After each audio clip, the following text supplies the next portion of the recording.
Bienvenidos a Perspectivas Ambientales, un programa para dialogar con líderes políticos, líderes y emprendedores que dan soluciones justamente a la temática ambiental. En este programa vamos a conversar, con Erika Paredes. Erika Paredes, como ustedes saben, está de candidata a vicepresidenta con el candidato a presidente Otto Sonnenholster, y con ella vamos a dialogar justamente qué objetivo tiene su plan de trabajo para la vicepresidencia en términos ambientales. Este programa es transmitido por Telesucesos los días viernes a las 7 de la noche y los domingos a las 2:30 de la tarde, y luego en todas las redes digitales. Erika, ¿cómo estás? Bienvenida al programa. Agradecemos tu presencia. Muy buenas tardes, Verónica. Saludos a todos los que nos escuchan. Estoy el día de hoy desde Tungurahua y bueno, muy feliz de estar en tu programa porque perspectivas ambientales, qué más que un tema tan importante hoy en día y además un tema que me apasiona, que me mueve y del cual cada vez conozco más porque cada vez se descubren nuevos temas, nuevos mecanismos, así que es un universo que no deja de crecer. Gracias, Erika. Bueno, tú eres mujer cuencana, es amante de la naturaleza y de los animales.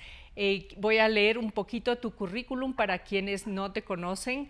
Es licenciada en Estudios Internacionales de la Universidad de la SUAY y becada para estudiar una maestría en Estudios de Desarrollo en Suiza.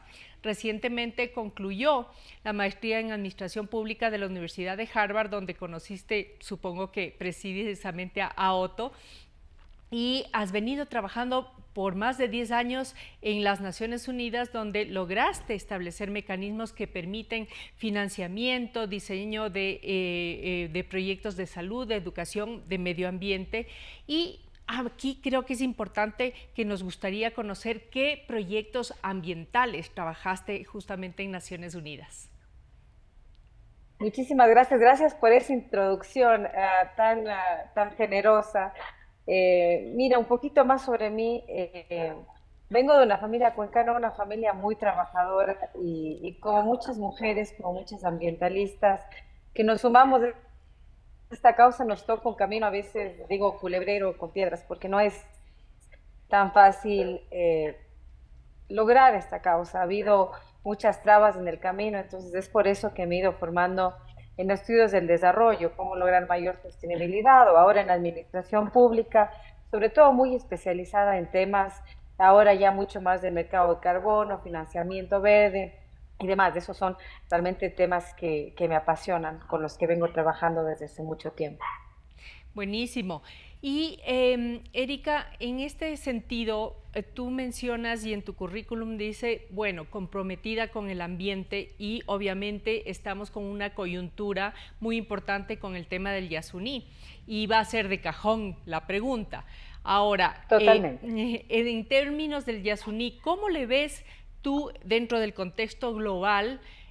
Hace 10 años, donde tuviste la oportunidad justamente de recaudar fondos, de trabajar para que esta iniciativa se dé, y cómo lo ves actualmente, más de 10 años en un contexto global donde a veces las condiciones hace mucho tiempo pues no eran las que son actualmente. ¿Cómo lo ves tú? Totalmente de acuerdo contigo en el tema que las condiciones que habían hace 10 años no son las mismas que existen hoy. Siempre decíamos cuando luchábamos por el Yasuni TT que para mí era realmente una de mis causas principales. Me acaba de graduar de una maestría y regresé y me veías con mi hoja de vida pidiendo trabajo ahí, porque era ahí en donde yo quería trabajar. Entonces, para nosotros fue un día bastante duro porque no logramos el objetivo de recaudar los fondos que necesitábamos, porque en ese momento no existían los mecanismos que existen hoy. ¿Y qué ha cambiado?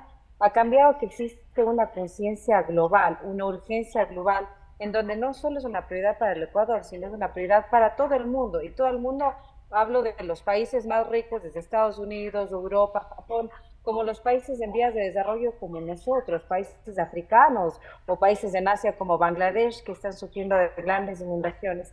El tema del calentamiento global, el tema del cambio climático, ha subido en la agenda internacional como una prioridad número uno de los temas más importantes con los que todo el mundo está trabajando.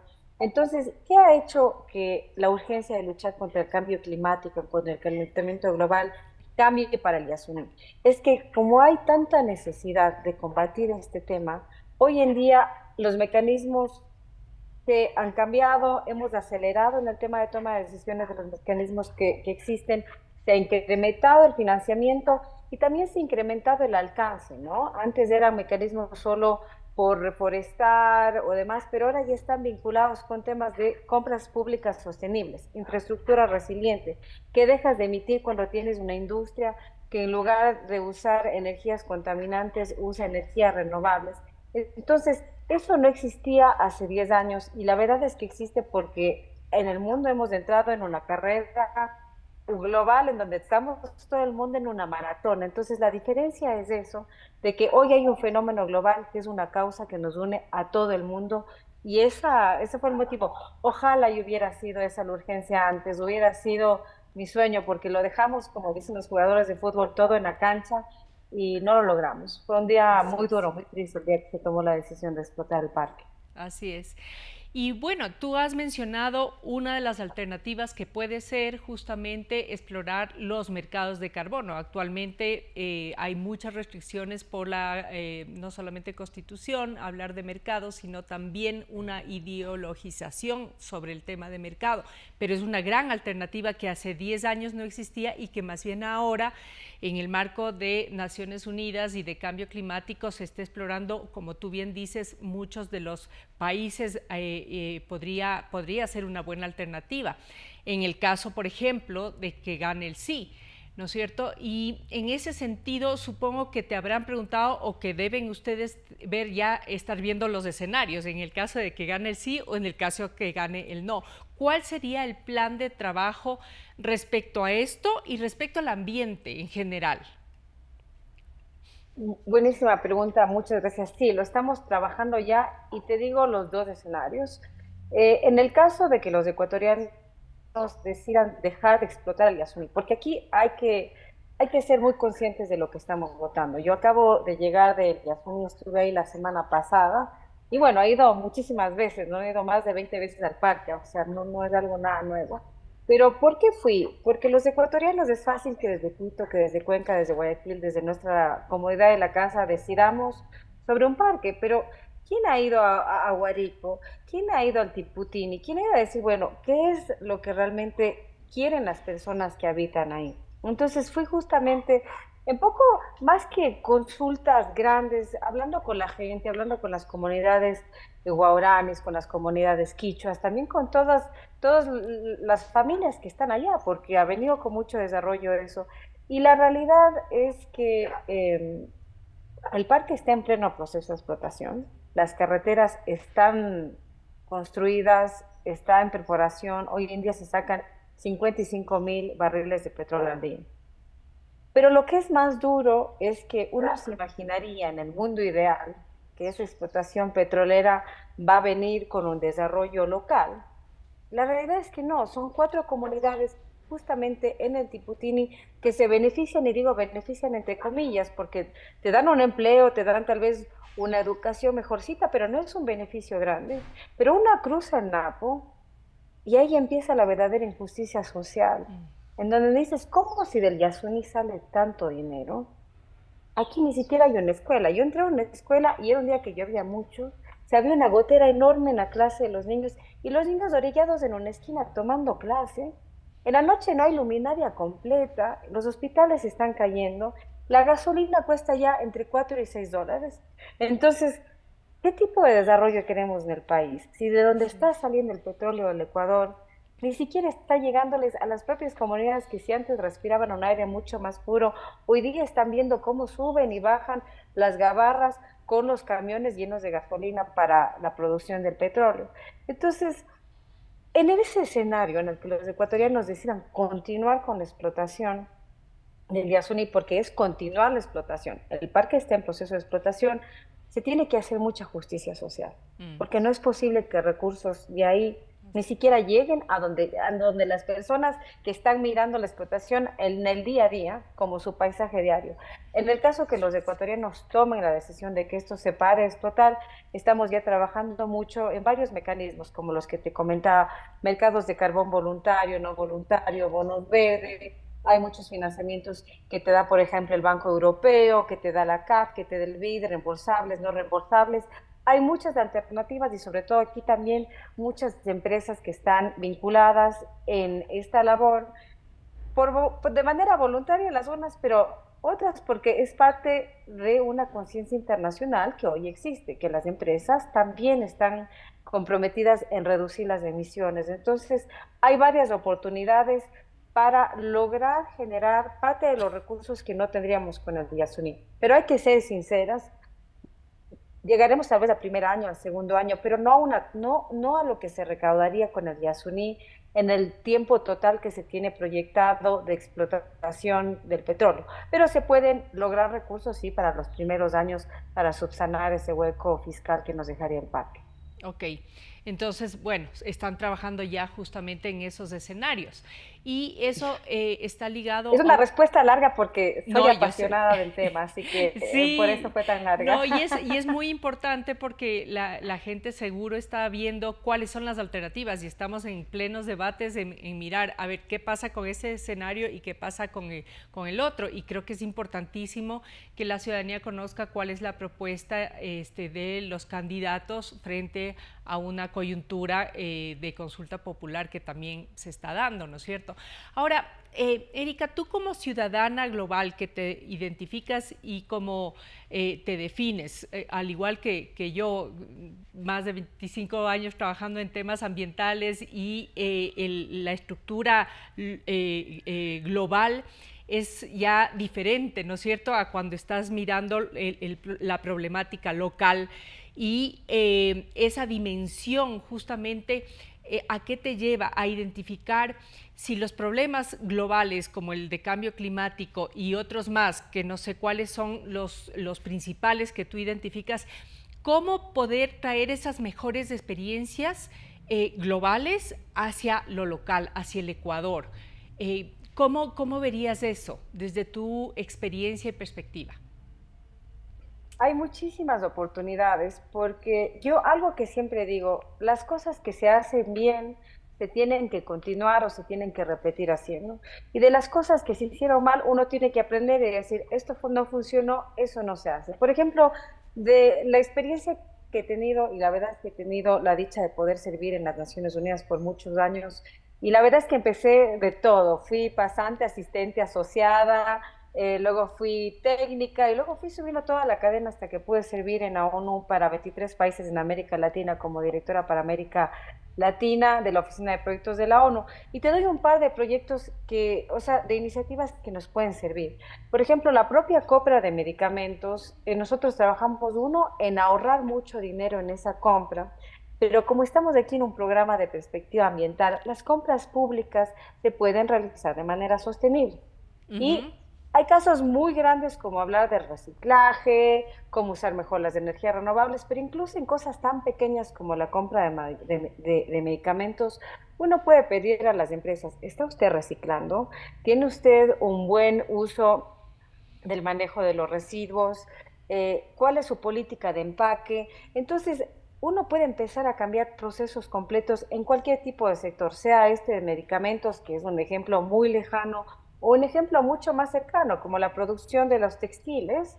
Nuestros textiles anteriormente se producían libres de tanto químico, Así utilizábamos es. la lana, los tintes naturales que dejan de contaminar el río. Entonces, hay una apertura muy grande a utilizar las compras públicas para hacer esto. Y de hecho, ni siquiera lo había mencionado y ahora que me lo dices, me acabo de recordar, nosotros ganamos el año pasado el premio de sostenibilidad en compras públicas de Naciones Unidas por Uh un -huh. proyecto en México, fue el proyecto global, lo Ajá. ganamos entre muchos competidores y muy orgullosamente, o sea, hicimos todo un esfuerzo de equipo porque cuando uno quiere hacer las cosas bien, se pueden hacer bien.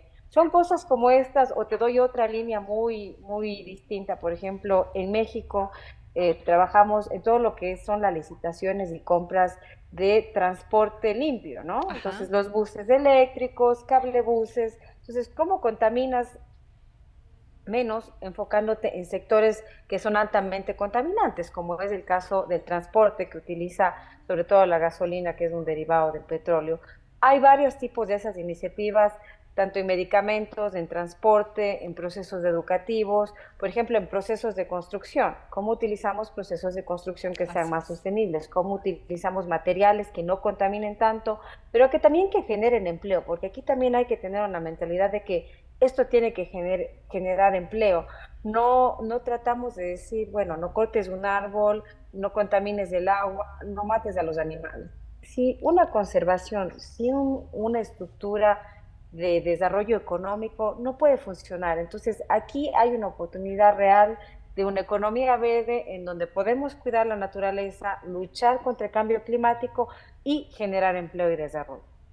Y lo que tú mencionas es clave y justamente me ganaste la pregunta porque te iba a decir, compras públicas, que es tu bandera, cómo hacerlas sostenibles y tú ya justamente has dilucidado cómo hacerlo sostenible y la gran oportunidad del motor de sostenibilidad que puede ser las compras públicas en construcción, en transporte, en el sector textil, en el sector agropecuario, en lo que tú digas se puede convertir en un motor de sostenibilidad con las empresas privadas, el mismo sector público puede ser un gran motor, ¿no? Sí, seguramente hay un montón de barreras que hay que lograr romperlas, pero esa me parece que es una línea muy estratégica y clave, que además puede ser un gran salto a una transición energética. Y esa es mi siguiente pregunta, Erika, porque ¿qué soluciones innovadoras podemos mirar a los problemas ambientales, ¿no? Para hablar de una real transición energética? Estamos hablando de subsidios, estamos hablando de que el petróleo a la vuelta de la esquina va a disminuir. Para el 2027 el país, el Ecuador, se convertirá en un país importador de petróleo, no exportador, y ya hay que buscar alternativas, ¿no? Entonces, creo que eso va a ser uno de los pilares fundamentales que pues ustedes como candidatos y si llegan a la presidencia van a tener que sentar las bases. ¿Qué opinas sobre esto, Erika? Excelente pregunta, muchísimas gracias. Cuando hablamos de transición energética y para que la que nos escuchan seguramente son ya un público muy especializado, pero cuando hablamos de transición energética estamos hablando de lo que tú acabas de decir. De a poco los recursos como el petróleo se nos van a ir acabando y el petróleo es parte de los recursos que más contribuyen al calentamiento global, sin explicarlo mucho más. Entonces, el cambio de matriz energética implica que veamos alternativas. Y el Ecuador ya tiene ciertas alternativas a eso. O sea, principalmente se ha cambiado la matriz energética en gran parte. O sea, no, más del 90% de nuestra matriz energética es limpia, porque viene de energía hidroeléctrica, viene de energía solar y también viene de energía eólica. Si nosotros ampliamos, por ejemplo, pensando en qué alternativas, esa capacidad de producción, podríamos incluso estar pensando en un más largo plazo en cómo utilizamos eso para crear energías derivadas, como por ejemplo para el hidrógeno. Hay hoy día Uh -huh. energías de hidrógeno que muchos países están entrando en esa nueva industria. Tenemos Chile, tenemos varios países en Asia, en África, que están trabajando ahí y lo ven como una oportunidad de producir energías limpias, pero no solo para el consumo, sino para la exportación. Esa puede ser una de las alternativas. De ahí, el otro tren en el que nos tenemos que subir es en la parte del transporte eléctrico, Uh ¿no? -huh. Y ahí ya estamos empezando a ver buenas señales dentro de las prefecturas, de las alcaldías, incluso de los transportistas, en donde ya se ve perspectivas de que dicen, bueno, estamos comprando buses eléctricos, camiones eléctricos, todavía estamos un poco lejanos en cuanto a la tecnología, pero ya en buses eléctricos está comprobado, es una tecnología que funciona y es asequible y ya la hemos hecho en muchos países. Entonces, empieza también desde nuestro lado. Por ejemplo, transporte pesado, podemos empezar a transicionar. Ujú. Pero luego entra el transporte liviano, que son los carros en los que nos transportamos todos los días, y eso requiere un poquito más de tiempo porque se necesita instalar las electrolineras, que en vez de gasolineras son justamente estas estaciones donde uno puede recargar eléctricamente el carro. Ujú. Y ya grandes países, o sea, como Estados Unidos, están cambiando mucho y han llegado más del 10% de su mercado automotor. Y tenemos países, muchos en Europa, que van por la mira. Entonces, va por Mm. allá, el mundo va Hacia a allá. cómo tener energías renovables, sobre todo en los sectores que más contaminan, ¿no? Que es el sector de transporte, el sector de la construcción y un poco más del sector productivo, vamos a decirlo así. Así es. Tú has esbozado muy bien los pilares que debería ser justamente hacia la transición energética. Lo que me queda rondando es si este es uno de los planes del plan ambiental para tan poquito tiempo, ¿cuál sería la prioridad que tú desde la vicepresidencia o le recomendarías al presidente en caso de ganar? Decir, bueno, en el plazo que tenemos tan poco tiempo, ¿qué deberíamos hacer para que esto tome impulso? En 15 meses lo que podemos hacer es mirar los planes y las acciones existentes que ya están funcionando. Por ejemplo, cómo ampliamos nuestra capacidad de producción energética, utilizando la actual infraestructura que existe, porque mal diríamos, vamos a construir una nueva hidroeléctrica, vamos a construir, en los 15 meses no nos van a dar. Y yo no soy una persona mentirosa, no se me da bien mintiendo. Entonces, lo que podemos hacer es reforzar infraestructuras actuales, uno, trabajar con los gobiernos cantonales, con los gobiernos de las prefecturas, para apoyarlos a que puedan comprar transportes renovables, a que les demos facilidad en el acceso a la energía, porque las recargas necesitan de una alta conexión y de una cierta conectividad, porque es una recarga muy pesada. Podemos trabajar mucho en los mercados del carbono, pero sobre todo entramos de ahí para mí en algo que es fundamental, es en promover industrias verdes. Uh -huh. Tenemos tanto turismo comunitario en todo el país. Mm. ¿Por qué no lo fomentamos más? En el sentido de que ya existe la infraestructura, las familias lo quieren hacer, pero los ecuatorianos no estamos llegando allá, los extranjeros no están llegando allá. Y esa es una alternativa real al desarrollo. Por ejemplo, tenemos todos los jóvenes que somos amantes del medio ambiente. ¿Por qué no pensamos en que las industrias que ya tenemos, cómo se puede mejorar procesos muy simples? Por ejemplo, la producción, vamos a decir, de cerámica, como puede ser cualquier industria. ¿Cómo podemos hacer que esa producción sea más eficiente y se empieza a hacer con cambios pequeños? Porque este es un proceso que no es inmediato, que es una transición, o sea, el término mismo lo dice, ¿no?